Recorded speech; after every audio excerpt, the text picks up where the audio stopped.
로마서 2장 6절부터 16절까지 말씀 교독합니다. 하나님께서 각 사람에게 그 행한 대로 보응하시되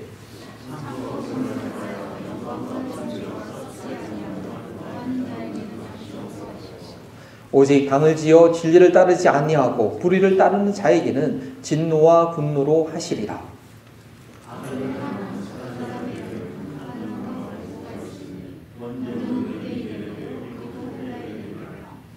선을 행하는 각 사람에게는 영광과 존귀와 평강이 있으리니 먼저는 유대인에게요 그리고 헬라인에게라.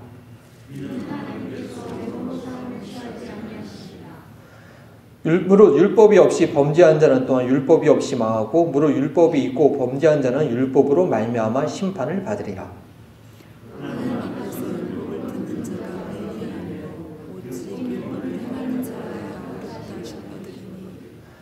율법 없는 이방인이 본성으로 율법의 일을 행할 때에는 이 사람은 율법이 없어도 자기가 자기에게 율법이 되나니 이런 이들은 그 양심이 증거가 되어 그 생각들이 서로 그 마음에 새긴 율법의 일을 나타내느니라. 함께 읽겠습니다. 곧 나의 복음에 이른 바와 같이 하나님이 예수 그리스도로 말미암아 사람들의 은밀한 것을 심판하시는 그날이라. 아멘은 살아계신 하나님의 말씀입니다. 자리에 앉아주시고요. 지난주 초에 우리 교회에서 후원해 주시고 또 배려해 주셔서 제가 달라스에 있는 사우스 웨스턴 배티스트 테올로지컬 세미너리 제가 공부하던 그 학교에 설교 세미나가 있어서 다녀왔습니다. 달라스는 저에게 있어서는 제 2의 고향과 같은 곳이라서 다녀온 것만으로 해도 참 충전이 되는 시간이었는데 무엇보다도 이 설교의 중요성에 대해서 다시 한번 깨닫는 시간이 되어서 저에게는 참 귀한 시간이었습니다. 설교, 하나님의 말씀을 선포하는 것, 이것을 통해서 우리가 하나님에 대한 지식, 하나님의 이미지에 대해서 바로 알고 그것을 통해서 예배 가운데 하나님의 영광을 볼 수 있는 그런 영안의 눈이 띄어지게 해야 된다는 것이죠. 사탄이요, 하와를 꼬실 때, 하와를 유혹할 때 어떻게 했습니까? 창세기 3장 말씀을 자세히 보시면 하나님의 이 이미지에 대해서 부정적인 이미지를 심어줍니다. 그리고 하나님의 말씀을 살짝 왜곡해서 아담과 하와로 하여금 자신의 그 피조물의 위치에서 벗어나게, 이탈하게 만들어버리죠. 바로 인간의 타락은 하나님에 대한 잘못된 이미지, 하나님에 대한 잘못된 지식, 하나님의 말씀에 대한 확신이 없기 때문에 하나님의 말씀을 잘못 알아서 생긴 것이라는 것입니다. 지금 죄악 가운데 있는 우리 인간들도 마찬가지입니다. 하나님에 대해서 알긴 알되 영원하게 하지 않는 그런 하나님에 대해서 바로 알지 못하고 있습니다. 인간의 모든 문제가 결국 하나님을 잘 알지 못하고 잘못 알기 때문에 생긴 거라는 것이죠. 그래서 설교 가운데 가장 중요한 책임은 이 성경 본문이 말씀이 하고 있는 하나님이 누구신가, 성경이 말하고 있는 것이 무엇인가를 정확하게 파악해서 전달하는 것이 가장 중요한 임무라는 것이죠. 그렇지 아니하고 인간의 생각대로 또 사람의 비유에 맞춰서 성경을 해석하게 되면 사탄이 하나님의 약속의 말씀을 가지고 장난을 쳐서 아담과 하와를 타락하게 했던 그런 결과가 될 수도 있다는 것입니다.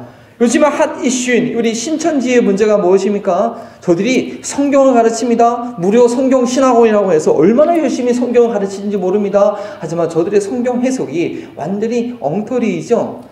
그래서 이만희가 이긴 자, 보혜사, 약속의 목자라고 해서 그를 메시아처럼 수송하는데 결국 그들의 결론은 그것 아닙니까? 처음부터 그 결론을 보면요, 말도 안 되는 해석이다라고 하지만요, 그래서 한 20만이 되는 그 많은 사람들이 다 글로 빠져들어갔나요? 아니죠. 이 잘못된 해석의 틀을 가지고 조금씩 처음부터 조금씩 약간씩 꼬아서 듣다 보면 나중에는 나도 모르게 그런 해석을 믿어버리게 되는 그런 엄청난 일이 생기는 것입니다. 뿐만 아니라 교회 안에 너무나 쉽게 들어와 있는 이런 번영주의 신학과 인본주의 신학, 이것도 참 큰 문제입니다. 하나님께서 우리가 이 땅에서 복 받는 것, 하나님께서 우리에게 복을 주신 분이죠. 그런데 우리가 구원받은 것이 이 땅에서 잘 먹고 잘 사는 것이 가장 큰 복이고, 하나님께서 나를 위해서 최고의 것, 최선의 것을 약속해 주시는 것은 바로 이 땅에서 번영을 누리는 것이다 라고 성경의 일부분의 말씀만을 강조해서, 물론 그런 약속이 있긴 하지만 그것만이 전부이냐 가르칠 때, 우리의 구원의 삶은 하나님의 영광을 위해서 하나님이 중심이 아니라 나의 만족과 나의 영광을 위한 이 사탄과 악수하는, 사탄과 일맥상통하는 그런 넓은 길을 가게 되는 그런 어려움에 빠지게 된다는 것입니다. 그래서 저는요, 이 설교 세미나를 다녀온 이후에 말씀을 준비하기가 좀 더 어려워졌어요. 왜냐하면 제가 성경을, 나의 생각을 전달하기 위해서 성경을 사용하는 것이 아니라 성경에서 말하고 있는 바가 무엇인지 정확하게 알기 위해서 나 자신을 통한 하나님의 말씀 앞에 드러내고 내려놓는 그런 시간을 더 필요로 하기 때문입니다. 또 그것이 우리 성도들에게 잘 전달되기 위해서 우리 성도님들의 상황을 잘 이해하기 때문에 여러 가지 상황들을 고민하고 생각할 필요가 있습니다. 오늘 말씀이 그러한 고민과 그런 애씀의 결과로 여러분들에게 전달되기를 간절히 소원합니다. 여러분의 기도의 삶 가운데 설교자와 성경 교사를 위한 기도를 비중 있게 해주시기를 부탁드립니다. 왜냐하면 진정한 부흥과 회복은 무엇보다도 진리의 말씀을 알므로, 진리를 알지니 진리가 너를 자유케 하리라고 말씀하시지 않았습니까? 그 말씀이 밝히 드러날 때에 진정한 부흥과 교회의 성장이 있을 수 있기 때문입니다. 오늘의 말씀은 심판하시는 하나님에 관해서 말씀드리기 원합니다. 저희가 그동안 계속해서 죄악을 드러냈습니다. 이런 죄들이 있습니다. 이런 죄가 너도 있고 나도 있고, 장로님 기도하신 대로 우리가 모두가 죄인입니다 라고 했는데, so what? 그리고 뭐냐? 하나님께서 그 죄악에 대해서 아주 분명하게, 반드시, 그리고 공평하게, 차별 없이 반드시 심판하신 분이다 라는 것입니다. 우리는 심판하시는 하나님에 대해서 바로 알아야 됩니다. 그러니까 하나님께서 심판하시는 것에 대해서 얘기하지 않고 잊어버리게 되면 우리의 삶을 방종하게 되는 것이죠. 사탄이 하와를 속였던 그런 하나님에 대한 잘못된 이미지, 아니요, 한 가지 이미지만 갖게 되는 그런 실수를 범하게 됩니다. 우리는 공평하게, 반드시, 그리고 각 사람을 심판하시는 하나님에 대해서 저희는 알아야 될 필요가 있습니다. 지난주에 있었던 뉴스였습니다. 한국과 미국에 있었던 기사를 제가 읽었는데요. 법정에서 심판을 할 때 아주 애매한 상황, 그래서 이거는 불공정한 심판이다, 또 아니다, 뭐 그럴 수밖에 없는 그런 기사가 있더라고요. 어제 목요일날, 지난주 목요일날 알라바마 주에서 어떤 살인 선고를 받은 그런 사람이 이제 복약 주사로 결국 사형을 집행당했습니다. 그 전에 많은 논란이 있었습니다. 2004년도에 알라바마에서 이 마약을 거래하는 사람 집에 경찰 4명이 급습했을 때 경찰 3명이 죽고 말았습니다. 근데 지난 목요일날 이 사형 집행당한 사람은요, 그 경찰을 직접적으로 총을 쐈던 사람은 아니고요, 같이 있어서 저항했던 사람인데, 그 사람이 바로 사형 선고가 집행이 됐습니다. 실제로 이 경찰들을 총으로 쐈던 이 사람은 아직 살아있습니다. 아직 물론 사형 선고는 받았지만 집행되지 않았죠. 그래서 그 사람이 이름이 스패너인데, 저 사람은 직접적으로 총을 쏘지 않아. 총 쏜 사람은 나다. 근데 저 사람은 사형에 처하는 것은 합당하지 않다. 뭐 그렇게 직접 증언을 했음에도 불구하고 결국 사형 언도가 내려졌고 집행이 됐죠. 왜냐하면 알라바마 주에서는요, 어떤 법이 있냐면, 경찰과 오피서를 보호하기 위해서 직접 살인하지 않더라도 경찰관의 주문에 같이 동조한 사람은 같은 형벌을 취하는 그런 법규가 있습니다. 그래서 이건 합당하지 못한 법이다 하고 뭐 계속 이의를 제기하지만 어쨌든 그런 법 집행이 있었죠. 그리고 또 한국에 어떤 일이 있었냐면, 어떤 젊은 부부가 이제 20살, 18살, 아빠는 20살, 엄마는 18살, 엄마는 미성년자였죠. 아기를 낳고 7개월 된 아기였는데, 이 아기를 7개월 동안, 일주일 동안 7개월 된 아기를 6일 동안 집에다 방치했습니다. 그리고 서로 가서 돌보자고 방치했다가 아이가 죽고 말았습니다. 그래서 처음에 검사가 이들에 대해서 선고할 때 남편에게는 20년, 그리고 아내에게는 그 당시에 선고할 때는 미성년자이기 때문에 단기 7년, 장기 12년이 아직 결정되지 않은 그런 선고를 했죠. 그리고 이 남편이 법원에 항소를 했습니다. 항소를 하는 기간 동안에 이제 그 해가 지나가고 이 와이프가 이제 장년이 됐습니다. 그러할 때에 이 사람들이 피고인들이 항소를 했기 때문에 검사로 다시 항소를 했어야 되는데 검사가 항소한 것을 깜빡 잊었습니다. 그래서 저는 재판에 대해서 잘 모르겠는데요. 이 판사가 심판하기를 검사가 더 이상 항소하지 않았기 때문에 이 와이프는 미성년자 때 선고받은 그 이상을 내가 선고할 수 없고 그래서 7년 이상을 선고할 수가 없고 또 이 남편도 똑같은 실수를 했기 때문에 형량을 맞추기 위해서 20년을 더 이상 선고할 수 없다. 우리가 볼 때는 좀 말도 안 되는 거죠. 어쨌든 이 어린아이를 죽게 방치한 이 살인죄에 대해서 제대로 선고하지 못하는 그런 안타까운 뉴스가 있었고 그에 대해서 많은 국민들이 이 검사가 돈을 받았다 막 그런 이제 하는 그런 얘기가 있었습니다. 어쨌든 이 인간 사회 가운데서는요 억울한 재판도 많고 제대로 심판 안 되는 경우도 있고 나는 그런 심판을 받을 게 아닌데 그런 심판을 받는 그러한 좀 억울한 일들이 있습니다. 여러분 로마서 공부 4화에 대해 사과 배우실 때 그런 내용을 들었을 것입니다. 만약 하나님께서 죄악에 대해서 심판하지 아니하신다면 심판할 때 제대로 심판하지 못하고 공평하게 심판하지 않는다면 우리는 그런 하나님을 예배할 수 없다는 것이요 경배할 수 없다는 것이죠. 우리 창조주 하나님은 모든 사람들의 악을 아시고 아주 공평하게 아주 정확하게 심판하시는 분이기 때문에 우리가 그 하나님을 경배하고 예배하게 된다는 것입니다. 우리 인간들은요 인간들이 볼 수 있는 눈과 그 판단의 한계가 있기 때문에 아무리 극악한 일을 했어도 이 사람들이 지능범들이 있지 않습니까? 자기의 범죄의 흔적을 다 숨기고 그렇게 되면 어떻게 제대로 재판도 못하고 그냥 넘어가는 경우가 있습니다. 그러나 모든 것을 아시는 하나님, 거룩하신 하나님, 공의의 하나님, 우리의 예배를 받으시기에 합당하신 하나님 앞에는 그런 일이 있을 수 없고 그런 일이 있으면 안 된다는 것이죠. 또 어떤 경우에 인간의 눈을 보기에는 어떤 사람은 전혀 심판받을 이유가 없는 것 같지만 인간의 모든 동기를 아시고 순간순간의 생각까지로 캐치해서 심판할 수 있는 하나님 앞에서는 피해갈 수가 없는 것입니다. 또 어떤 사람들은요 전혀 저희가 보기에는 심판받아야 마땅하는데 하나님께서 심판하지 않는 경우도 있는 것 같아요. 그냥 인간이 보는 깊이와 또 하나님께서 보시는 깊이가 다르기 때문에 그럴 수 있는 것입니다. 그리고 때로는 하나님께서 직접적으로 심판을 하시지 않는 경우도 있습니다. 지난번에 배웠던 말씀처럼 그냥 내버려 두는 것 자체가 심판일 수가 있고 때로는 그 악을 더 쌓고 쌓아서 최후의 날에 아주 그 안에 있는 은밀한 것이 다 드러나서 완전하게 심판하기 위해서 그렇게 내버려 두시는 경우도 있습니다. 하나님의 그 최후의 심판, 하나님의 그 백보자 앞에 그 서는 날은 정말 두렵고 떨리는 날인 것입니다. 그래서 때로는요 하나님께서 우리가 살아가는 동안에 이 땅에 사는 동안에 하나님께 징계받는 경우가 있죠. 좀 어려움 당하는 경우가 있죠. 그러나 우리가 마지막 날 받을 그 심판에 비한다면 그 징계는요 정말 하나님의 사랑의 손길에 해당된다는 것입니다. 오늘 말씀을 통해서 저희는 하나님은요 반드시 그리고 공평하게 그리고 확실하게 심판하시는 분이고 우리 모두는 각자 내 아내랑 목사님이랑 권사님이랑 같이 그 심판대에 쓴 것이 아니라 한 사람 한 사람 그 누구도 예외 없이 다 심판대 앞에 서야 된다는 그 사실을 기억하게 되시길 바랍니다. 심판하시는 하나님에 대한 바른 지식을 가지고 있을 때에 또 우리를 용서하시고 용납하시는 하나님의 사랑에 대해서 저희는 감격할 수 있는 것입니다.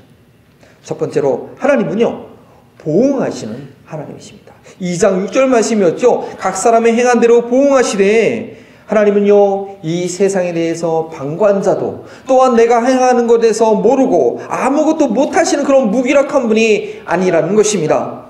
내가 행하고 있는 모든 일들을 아시고 그것에 따라서 정확하게 판단하신 분입니다. 저희는 이 기억력이 좋고 이 뒤끝이 있는 분들을 대할 때 어떻게 해요? 되게 조심스러워요. 내가 혹시 그 사람 앞에서 잘못하고 실수한 일인데 이제 뒤끝이 있는 분한테 걸리면 나중에 어떤 보복을 당할지 모르거든요. 근데요 어쩌면요 하나님처럼 뒤끝 장렬한 분이 없다라는 것이죠. 하나님은 우리가 그 앞에 행한 모든 잘못한 것들, 불의하게 행한 것들, 그 어느 것 하나 잊지 않고 내가 몰랐던 것조차도 다 기억하시고 아주 정확하게 payback, 할 수 있는 그런 전능한 분이라는 것입니다. 그리고 그것은 선한 일에 대해서도 마찬가지입니다.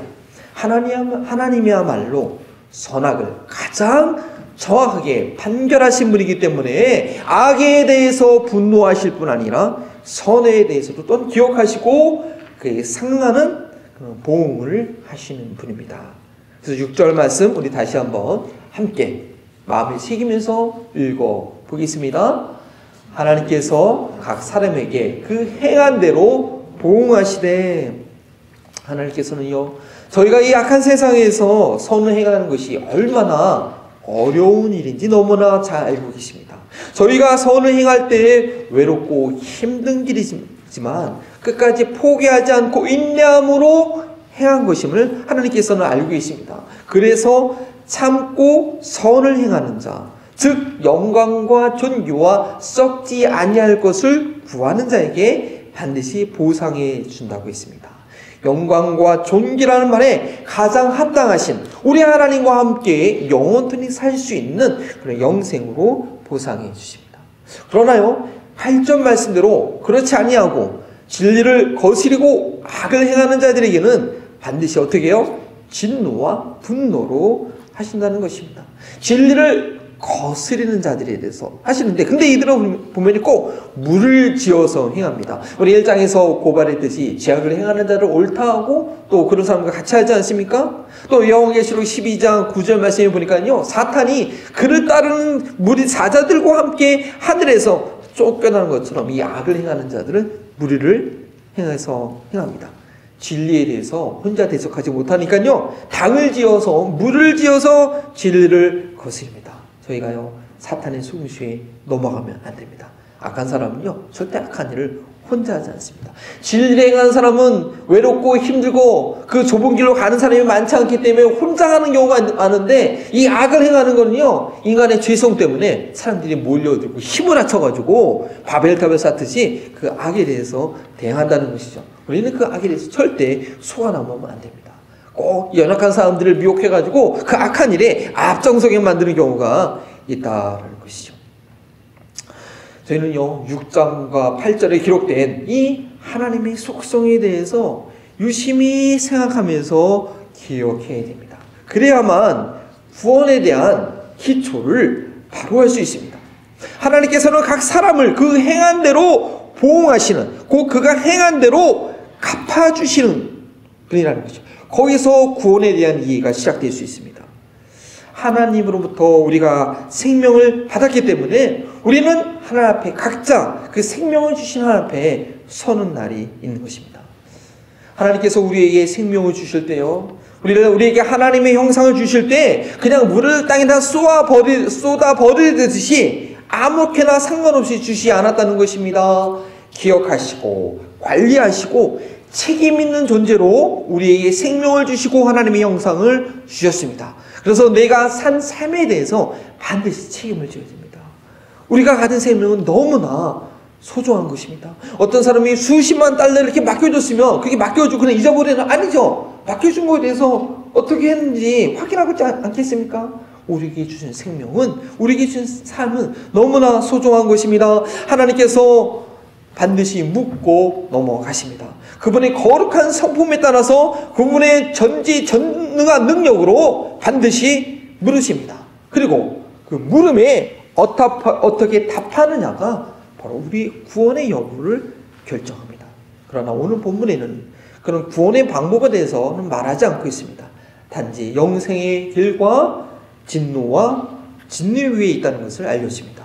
인내로 영광과 존귀와 썩지 아니할 것을 구하는 자에게 영생으로 하시고 진리를 거스르는 자에게 진노와 심판이 있다는 것을 우리에게 알려주고 있습니다. 반드시 보응하시는 이 두 가지 길이 있음을 저희는 알아야 됩니다. 하나님의 구원은 각자의 삶을 반드시 심판하신다는 것부터 시작하기 때문입니다. 두 번째로 우리 하나님께서는 이렇게 인간의 행위에 대해서 보응하실 때 절대 편견을 갖지 않으신다는 것입니다. 외모로 취하지 아니하신다는 것이죠. 11절 말씀 이렇게 기록되어 있습니다. 다 함께 읽어보겠습니다. 이는 하나님께서 외모로 사람을 취하지 아니하심이라. 우리가 사람을 외모로 취하지 않는다는 거예요. 저희가 사회생활하면서도 해야 되지 그렇게 하지 말아야 할 그런 자세가 아닌데 우리 공의로우신 하나님께서는 얼마나 더 하시겠습니까?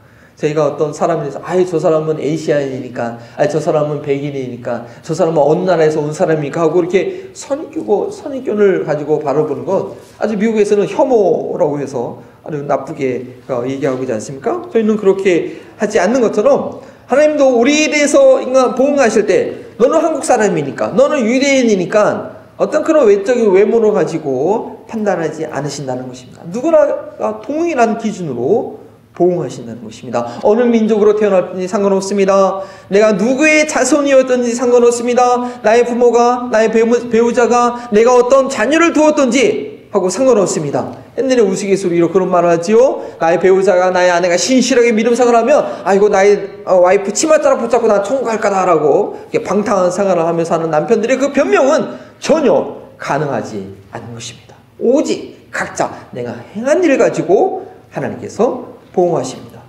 그래서 9절에 이렇게 기록되어 있습니다. 악을 행하는 각 사람의 영혼에 공고와 환난이 있다. 첫째는 유대인이고 그 다음은 헬라인이다. 또 10절에 선을 행하는 각 사람에게 영광과 존귀와 평강이 있을 것이다. 첫째는 유대인이고 그다음은 헬라인이다. 이런 원리는요, 우리가 이 땅에 살면서 우리 양심이 바로 되어 있다고 한다면 바로 경험할 수 있는 원리고요, 경험할 수 있는 원리이고 하나님의 심판의 보좌 앞에서 누구나 직면해야 될 하나님께서 세우시는 그런 원리입니다. 그리고 이러한 원리는 유대인이나 헬라인이나 구분이 없이 모든 민족에게, 모든 사람들에게 동일하게 적용된다고 사도 바울은 일부러 꼭 집어서 얘기하고 있는데, 이것은 아주 유대인들에게 충격적인 메시지일 수 있습니다. 왜냐하면 그들은요, 선택받은 선민의식이라는 그런 선민의식으로 가득 차 있었습니다. 그들에게 남아있는 것은요, 나는 아브라함의 후손이라는 자부심밖에 없었거든요. 그런데 유대인이나 헬라인이나 똑같이 적용된다는 말이 이해가 안 되었을 것입니다. 그동안 그들은요, 율법을 제대로 이해하지 못했고 하나님을 제대로 알지 못하고 있었습니다. 그래서 예수님의 복음도 받아들일 수 없었다는 것이죠. 그들의 율법을 제대로 알았다고 한다면 예수님이 전파한 하나님 나라를 받아들일 수 있었을 것입니다. 유대인들이요, 율법을 제대로 알았다면요, 율법을 받았다는 그런 특권의식이 아니라 그 거룩한 율법을 알고 있는 책임의식, 그 율법 앞에서 자신의 모습을 비춰보면서 율법을 받은 백성으로서 어떻게 그 책임을 다할 것인가에 대한 고민으로 율법 앞에서 겸손해질 수밖에 없는 것입니다. 그러나 2장 12절부터 앞으로 계속되는 그런 말씀을 보면 유대인들에게 율법은 그림의 떡과 같은 것이었습니다.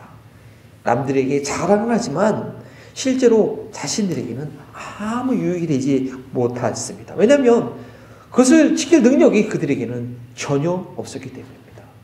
그래서 사도 바울은 세 번째로 의롭다 하시는 하나님의 기준에 대해서 이렇게 설명하고 있습니다. 사도 바울은 율법을 조상으로부터 물려받음으로 인해서 너무나 자랑스러워하고 안심하고 있는 유대인들에게 하나님 앞에서 의롭다게 여기는 기준이 무엇인지 콕 집어서 설명하고 있는 것입니다. 세 번째, 의롭다 하신 하나님의 기준에 대해서 이렇게 설명하고 있는 것입니다. 제가 13절 말씀을 읽어드리겠습니다. 하나님 앞에서는 율법을 듣는 자가 의인이 아니요 오직 율법을 행하는 자라야 의롭다 하심을 얻으리니. 율법을 모르는 선택받지 못한 이방인들과 자신은 다르다는 자부심 가운데 있던 그들, 그러나 자신들도 그 율법대로 행하지 못하고 있다는 현실을 너무나 잘 알고 있는 그들, 이 한 마디 말을 듣는 순간 오직 율법을 행하는 자라야 의롭다 하심을 얻을 수 있다라는 이 한 마디 말에 그들은 뒤통수를 망치로 꽉 맞는 그런 느낌이었을 것입니다. 부끄러워서 꼭꼭 숨겨두었던, 드러내기 원치 않았던 것이 들켜버린 그런 느낌이었을 것입니다. 그렇다고 바울은요, 유대인들만 또한 지적하고 있는 것은 아닙니다. 율법을 가지고 있는 유대인들이나 율법을 모르는 이방인들도 다 마찬가지라고 말하고 있습니다. 12절 말씀이었죠? 우리 다 함께 한번 다시 읽어보겠습니다. 율법이 없이 범죄한 자는 또한 율법이 없이 망하고 율법이 있고 범죄한 자는 율법으로 말미암아 심판을 받으리라. 감사합니다. 결국 누가요? 범죄한 자가 심판을 받게 된다는 것입니다. 율법이 없이 범죄했거나 율법을 가지고 범죄했거나 결국 심판받기는 마찬가지라는 것입니다. 여기서 범죄했다라는 그 헬라어 하마르티아 이 단어의 뜻은요, 어떤 뜻을 쓰는 거냐면 화살을 관역을 향해서 딱 쐈는데 그 화살이 관역에 맞지 않고 벗어나면 하마르티아라고 하는 것이죠. 하나님의 기준, 하나님의 그 거룩한 율법의 기준에 정확하게 이르지 못했을 때 하마르티아, 범죄하였다라고 그렇게 설명하는 것입니다. 6절의 말씀과 같이 하나님께서 의롭다고 판단하시는 근거는 그들의 행동인데, 그러니까 하나님의 거룩한 기준, 율법의 기준에 합당한가가 바로 하나님 앞에 의롭다함을 받을 수 있는 그런 기준이라는 것입니다. 근데 그것은 유대인이나 이방 헬라인이나 모두 동일하다는 것입니다. 율법을 가지고 있었던 유대인들에게는 자신이 의지하고 있던 것이 아무것도 아닌 것처럼 되어버린 그런 충격적인 선언이었고요. 율법을 한 번도 들어보지 않아서 나하고는 상관없다라고 생각했던 이방인들에게는 어쩜 너무나 억울한 기준일 수 있습니다. 그러나 사도 바울은 전혀 억울한 것이 아니다, 정말 공평한 심판이다, 기준이다라고 다음 구절에서 계속해서 설명하고 있습니다.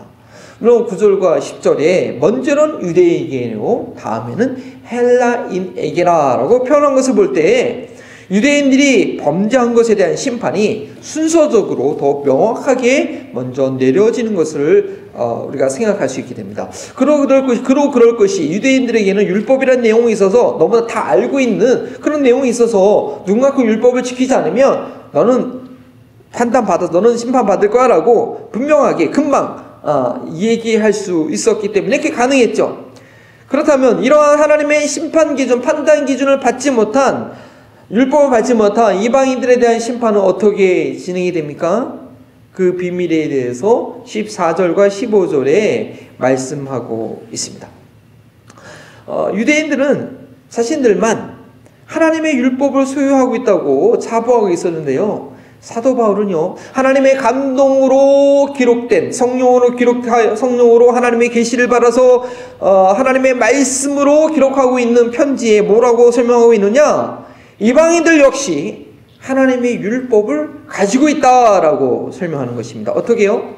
비록 유대인들처럼 문자적으로 기록된 그런 명확한 내용은 아니지만 어쩌면 문자로 기록된 것 이상으로 항상 마음에서 들려오는 그런 양심의 소리, 그 본성이 있다라는 것이죠. 그리고 그 본성이, 그 양심이 율법에서 얘기하고 있는 것을 행하면 살아나지 말라, 율법에 나와 있는 내용인데 그 율법을 몰라서도 내 양심이 인간으로서 살인을 하지 않게 되면 이미 그 마음 가운데 새겨진 하나님의 율법을 행하고 있기 때문에 그들도 율법을 받은 것이라고 인정해야 된다는 것입니다. 그래서 10계명이 있는 그 10가지 계명 중에서 사람과 사람들 사이의 계명, 내 부모를 공경하라, 살인하지 말라, 가늠하지 말라, 거짓 증거하지 말라, 도둑질하지 말라, 탐하지 말라, 이런 내용들은요, 유대인들 뿐 아니라 다른 민족 가운데서도 충분히 그 사회의 질서를 유지하기 위해서 보편적으로 지켜지고 알 수 있는 내용이라는 것이죠. 이런 내용을 지키지 않으면, 인간이라고 한다면 양심의 가책을 받게 되고, 건전한 사회들은 이런 것들을 지키지 않는 곳에서 제재를 가하고 있습니다. 또 그렇게 할 수 있는 것은 15절 말씀대로 인간에게 양심이라는 것이 증거하기 때문입니다. 하나님께서 인간들이 어떠한 삶을 살기 원하시는지 본능적으로 알고 그것을 행하게 된다는 것이죠. 그리고 그렇게 행할 때 하나님께서 이미 그들에게도 하나님의 거룩한 율법을 주신 것임을 인정해야 된다는 그런 논리입니다.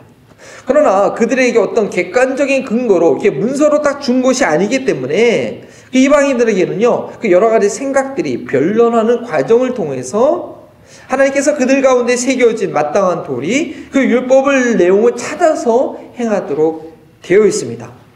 따라서 그 과정의 합당성, 그들의 행위의 의로움은요, 즉 그들의 행동에 대한 심판은 명확한 율법을 가지고 있던 유대인들과는 다르게 바로 할 수 없고 유보가 되는 거죠. 바로 마지막 날 예수 그리스도로 말미암아 그들의 은밀한 것을 심판하는 그날에 이루어진다는 것입니다.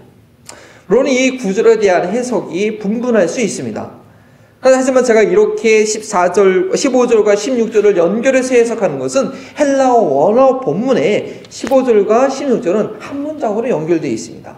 근데 NIV나 다른 성경에, 한글 성경에 가로로 이렇게 쳐 있지만요, 헬라어 원어 성경을 보면 가로가 전혀 있지 않습니다. 15절과 16절은, 아니 14절부터 하나의 문장으로 되어 있습니다. 그리고 이 구절을 어떻게 해석하느냐에 따라서 예수 그리스도의 이름을 한 번도 들어보지 못한 이들의 구원, 또 예수님께서 이 땅에 오시기 전에 율법조차 들어볼 기회가 없던 그런 세종대왕이나 이순신장군, 이들은 어떻게 되냐, 이들에 대한 심판과 구원이 하나님 과연 페어하냐라는 그런 질문에 대해서 답을 할 때 바로 이 본문을 사용하기도 하지만 이 본문은 구원의 방법에 대한 설명이 아니라 심판에 관한 설명이기 때문에 이 본문을 가지고 그들이 어떤 방법으로 구원을 받았다, 그러니까 쉽게 말하면 이렇게 설명하죠. 이방인들도 양심의 율법이 있기 때문에 그 율법에서 얼마나 믿음으로 반응했느냐, 구약에 있는 모든 사람들이 율법으로 구원받은 것이 아니라 율법으로 계시된 그 하나님의 계시 얼마나 믿음으로 반응했느냐, 히브리서 11장에 있는 모든 내용들이 그것이 아닙니까? 그들의 행위가 그들의 삶이 하나님께 믿음이 증거가 되었다. 그러나 아직 약속받지 못했다. 그 약속은 바로 예수 그리스도로 말미암아 구원이죠. 그 믿음의 증거가 그들의 삶 가운데 있을 때 예수 그리스도의 그 복음이 저들에게 적용이 되어서 이들이 구약에 있는 모든 사람들도 믿음으로, 예수님은 믿음으로 구원받는 것인데, 그와 차원으로 이방인들도 그들의 양심의 율법이 있기 때문에 그 율법대로 믿음으로 살아갈 때 저들에게도 복음이 적용될 수 있다, 이런 식으로 가능성이 설명은 있었지만 여기서는 그런 구원의 방법을 설명한 것이 아니기 때문에 그렇게 설명하면 약간의 위험성은 있을 수 있습니다. 이 본문에서 말하고 싶은 것은 무엇이냐, 모든 영혼들이 세종대왕이나 이순신 장군도 그들에게 양심이라는 율법을 주었기 때문에 그 하나님의 심판에서, 그 율법의 심판에서 벗어날 수 없다라는 것을 이야기하고 있는 것이죠. 이처럼 하나님의 심판은 율법이 있던, 직접적 율법이 주어졌던, 주어지지 않았던 모든 사람들에 대해서 공평하고 차별이 없는 그런 의로운 심판입니다. 그렇다면 이러한 하나님의 엄정한 심판 앞에 과연 누가 설 수 있겠느냐라는 것이죠. 저희는 1장에서 이방인들의 죄악을 들여다보았고, 그리고 지난주 2장에서는 그런 이방인들의 죄를 지적질하는 그들 역시 그들 안에 똑같은 죄가 있다는 것을 봄으로써 이 땅에 있는 모든 인간들이 죄인이라는 것을 말씀드렸습니다. 그리고 다음 주에는 이 이방인들을 정죄하는 그 유다인들의 죄악에 대해서 좀 더 구체적으로 신뢰를 들어가서 그 본문이 설명하고 있는데요. 그런데 그 본문 가운데 진정한 구원의 원리가 암시되어 있습니다. 그리고 오늘 본문에도 비슷한 의도가 있다는 것이죠. 하나님의 심판은 분명하고 그 하나님의 심판은 그 다른 어떤 조건이 아니라 바로 사람들의 행위를 따라 행위에 근거해서 차별 없이 반드시 임하게 되는데, 이러한 내용이 구원의 진리가 무엇인지를 우리에게 암시한다는 것입니다. 바로 예수 그리스도로 말미암아 심판하시는, 그 인간의 모든 은밀한 것까지로 예수 그리스도로 말미암아 심판한다는 그 마지막 내용에 우리는 소망을 갖게 됩니다. 거룩하신 하나님께서, 전지하신 모든 것을 아시는 하나님께서 각 사람의 행위에 근거해서 심판하시기 때문에 그 앞에 두려움 없이 설 자는 아무도 없고 우리는 오직 예수 그리스도만을 의지하게 되는 것입니다. 하나님께서 예수 그리스도로 말미암아 우리의 모든 은밀한 것까지 심판하신다고 하셨기 때문입니다. 그래서 나의 구원에 있어서 절대 나의 행위에 의지할 수 없고 예수 그리스도로 말미암아 심판하시는 의미가 무엇인지 알고 그것을 의지하는 방향성을 저희는 오늘의 심판하시는 하나님의 그 말씀을 통해서 구원의 방향성에 대해서 갖게 된 것입니다. 심판하시는 그 하나님에 대해서 우리가 배웠다고 하면 어떻게 이것을 우리의 삶 가운데 적용하면 좋을까요? 첫 번째, 각 사람의 행위대로 심판하신 그 하나님을 철저히 신뢰하자는 것입니다. 지난주에 말씀드린 대로 저희가 가지고 있는 이 선악의 지식은요, 생명이 없는 그런 지식입니다. 나를 힘들게 하고 나를 막 어렵게 하는 사람들, 내가 아무리 믿고 막 그들을 복수하고 싶고 그들에게 막 심판을 내가 행하고 싶어도요, 그 심판은요 불완전하고 심판 제대로 되지도 않고요, 오히려 나만 상하게 된다는 것입니다. 오직 각 사람의 그 죄악을 아시는 하나님께서 가장 정확하게, 가장 확실하게, 아주 속 시원하게 심판할 수 있는 그 하나님을 우리가 신뢰하자라는 것이죠. 아주 1.1억의 오차도 없이 하나님께서 분명하게 심판하신다는 것입니다. 저희가 인내함으로 정말 이 죄악 많은 세상 가운데서요, 저희가 참고 인내함으로 선을 행하면서 위로를 받을 수 있는 것은요, 이렇게 정확하신, 아주 엄격하신 심판자가 살아계시다라고 우리가 믿기 때문에 우리는 이 죄악 많은 이 불의한 세상에서 인내하면서 참고 선을 행할 수가 있는 것이 아닙니까? 악행에 대해서 너무 속상해하지 마십시오. 악인이 번성하는 거예요. 어우, 저렇게 사기치고 저렇게 억압을 해도 잘 먹고 잘 살고 그냥 건강하고 장수하고 누린 것에 대해서 전혀 부러워하지 마십시오. 그리고 그 악에 대해서 뭐 내가 어떻게 해보려고 시도하지 마십시오. 우리 하나님께서, 모든 악을 아시는 그 하나님께서 그 어떤 무인 들어오기보다도 더 정확하게 하나님의 때에 심판의 폭격을 완전하게 행하실 것입니다. 그리고 그것은 불신자들 뿐 아니라 우리 믿는 그리스도인들에게도 마찬가지시다라는 거 우리 기억하셔야 됩니다. 물론 불신자들은 이 땅에서 삶을 떵떵거리던 이 땅의 삶을 마친 후에 영원한 불심판을 받는 그런 안타까운 일을 당하게 되지만, 우리 그리스도인들에게는요, 이 땅에서 살고 있는 동안에 하나님의 징계가 있다는 사실을 저희는 기억해야 됩니다. 그렇지만 그 하나님의 징계는요, 우리가 영원한 나라의 상급을 잊어버리지 않도록, 그 주님을 배웠을 때에 책망받는 그 부끄러움을 당하지 않도록 우리의 연약함을 이 땅에 살아가면서 하나님께서 해결해 주시는 것입니다. 믿는 형제 자매라고 하지만 정말 나를 시험 들게 하고 나를 괴롭히는 그 그리스도인들에 대해서 내가 그 모든 과정을 지켜볼 수는 없지만 하나님께서 대수술을 할 때가 분명히 있다라는 것이죠. 물론 그분들은 그 하나님의 징계에 대해서 하나님께서 나를 연단하시는 것이라고 감사하게 받아들여야겠지만, 그 행위대로 심판하시는 하나님께서 여러 사람들을 고생시키고 힘들게 한 것에 대해서 합당한 징계를 하고 있다는 것이죠. 우리는 그들에게 징계 받을 때 내 마음에 꺼리끼지 않고 살짝 기뻐할 수 있는 것은, 그 징계가 하나님께서 나를 위해서 복수해 주시는 것이 아니라 그 사람을 온전케 하고 그 사람을 거룩하게 하는 하나님의 사랑이 그 사람에게 나타나는 거기 때문에 우리는 함께 기뻐할 수 있습니다. 두 번째로, 행위에 따라 정확히 심판하신 그 하나님을 우리는 경외하는 마음을 가져야 됩니다. 하나님께서 그 행위대로 심판하시기 때문에 우리는 나의 구원에 관해서, 나의 구원을 생각할 때 나의 행위의 무기력함, 하나님 앞에서 어쩔 수 없는 그 무기력함을 깨달아야 됩니다.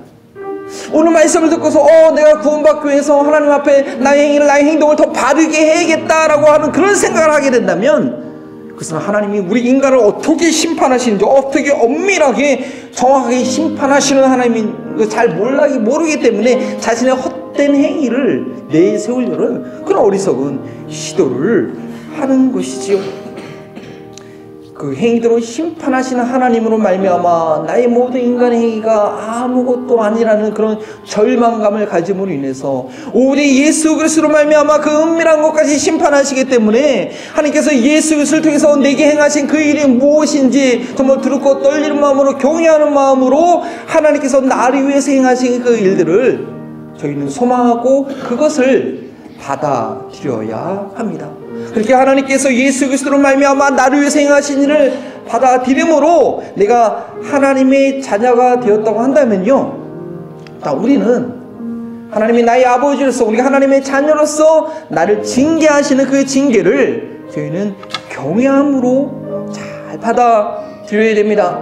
나를 시험 들게 하신 그 사람만 하나님께서 징계하시는 것이 아니라 나도 똑같이, 나도 그 사람 이상으로 부족하고 불완전한 사람이기 때문에 나의 모든 일을 하나님께서 아시기 때문에 하나님께서 이 땅에 사는 동안에 내가 영원한 나라에서 부끄러움 당하지 않도록 반드시 징계하신다는 사실을 알고, 나의 무익한 말 한마디, 행동 하나도 전능하신 하나님 앞에서는 아무것도 아닌 것처럼 그냥 지나칠 수 없고 반드시 보고 계시고 징계하시고 다루신다는 것을 알고 우리의 말 한마디, 행동 하나를 우리 하나님 앞에서 조심해야 될 필요가 있는 것입니다.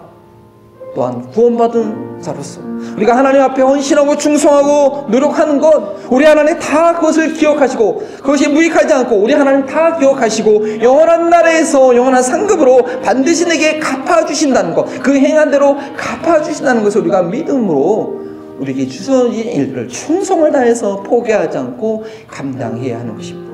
이것이 바로 행한 대로 보응하시는 하나님을 바로 알고 믿는 믿음의 사람들의 자세라는 것, 우리의 말씀을 통해서 마음속에 깊이 새기게 되시기를 주의 이름으로 축원합니다.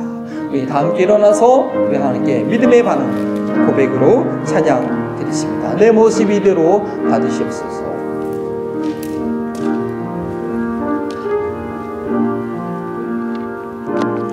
나 주의 도움 받고자, 나 주의 도움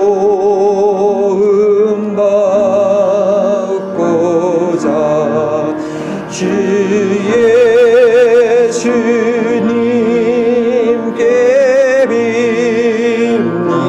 빕니다. 날 구원하라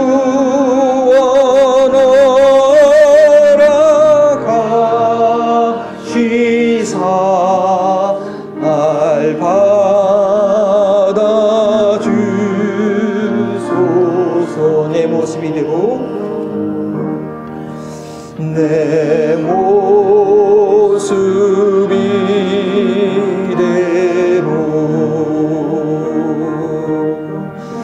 주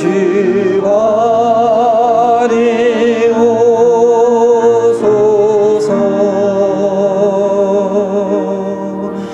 날 위해 돌아가신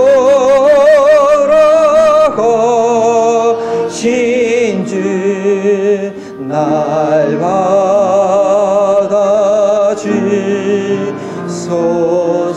큰 죄에 빠진 영죽을, 큰 죄에 빠져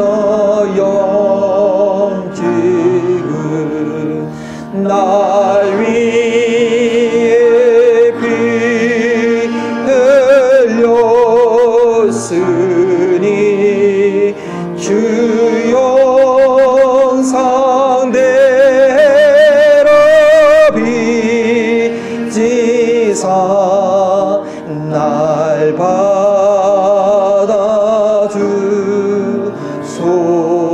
내 모습 이대로 주 받아주소서. 내 모습 이대로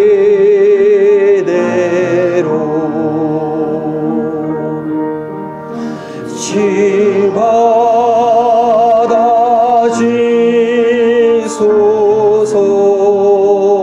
날 위해 돌아가신 주, 날 위해 돌아가신 주 날 받아주소서.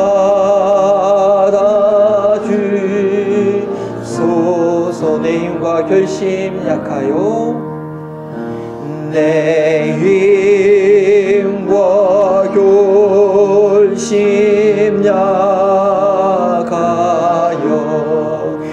늘 깨어지기 쉬우니 주의 이름으로 구원해 날 받아주소서. 내 모습 이대로 주 받으소서. 내 모습 이대로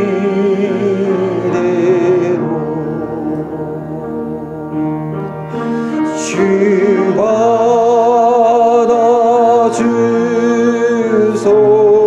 날 위해 돌아가신 주, 날 위해 돌아가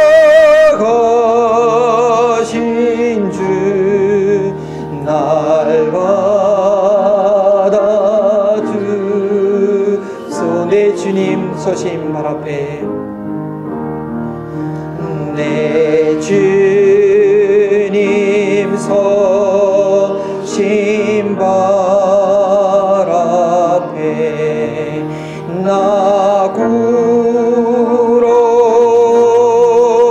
엎드려 내 주님 서신 발 앞에 내 주님 서신 다시 한번 내 주님 서신 발 앞에 내 주님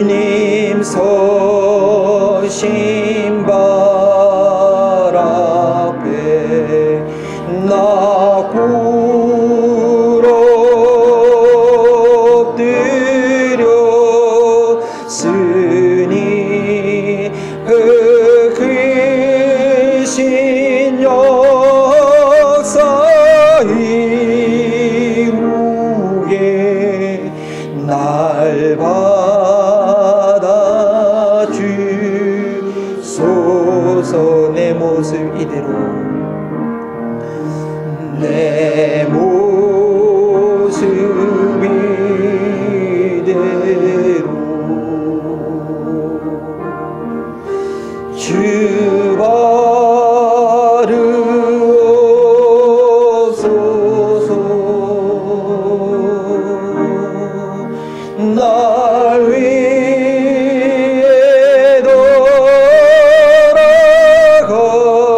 돌아가신 주 날 받으신 내 모습 이대로 내 모습 이대로 주 받아주소서. 주 받아주소서.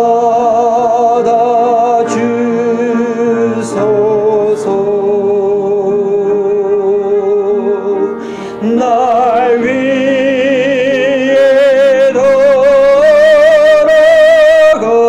돌아가신 주 날 받아주소서.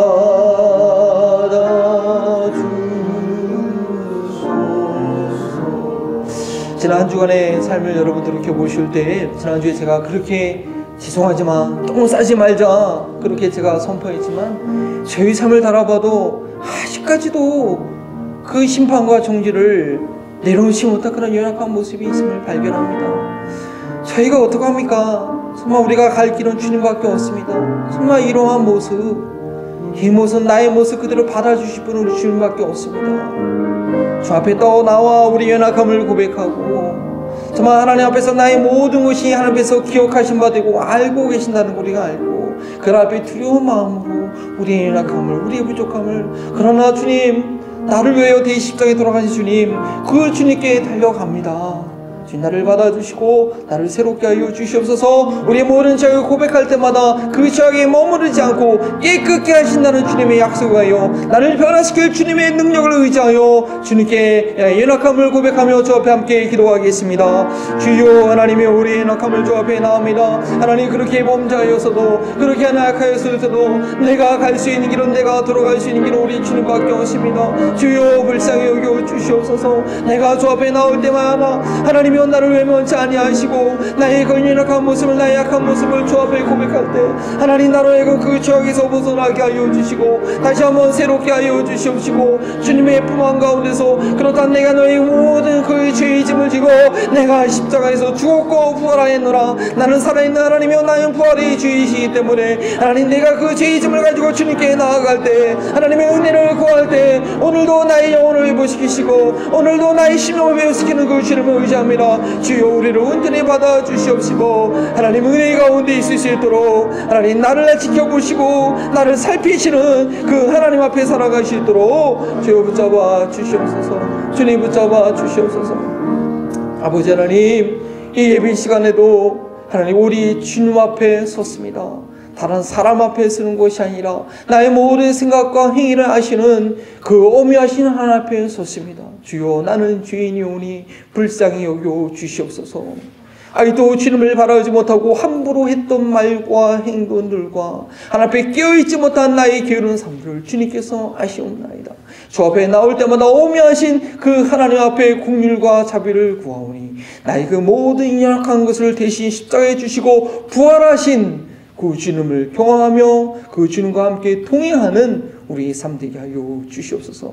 그 주님을 잊지 않고자 주님께서 허락하신 모든 축복들 주님께 맡겨드립니다. 아버지야, 또 한 주간의 삶, 그 물질을 쫓느냐, 무엇을 먹을까, 무엇을 할까 고민하느냐, 그 주님을 잃어버리는 저희 삶 되지 않게 하시옵시고 다 주님께 드리오니 하나님께 붙들림 받은 하나님께서 넉넉히 우리에게 주신 것을 믿음으로 받아 누리는 저희 삶 되게 하여 주시옵소서.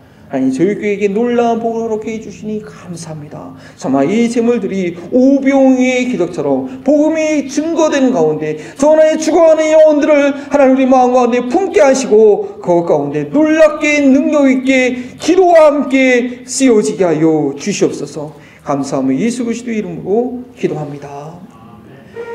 이자는 심판의 주관자 되시는 예수 그리스도의 은혜와 우리의 모든 생각과 행동을 하시고 관여하시는 그 하나님의 사랑하심과 하나님 앞에서 신실한 삶을 살도록 이끄시는 성령님의 교통하심이 심판하시는 하나님을 바로 알고 그 앞에서 살아가기를 결단하는 우리 사랑하는 한마음 버린턴 교회 모든 가족들과 있는 자리에서 고통 가운데 하나님을 찾고 있는 우리 사랑하는 지체들과 이 지역사회와 하나님을 찾는 모든 영혼들에게 지금부터 영원토록 함께 하시기를 축원하옵나이다.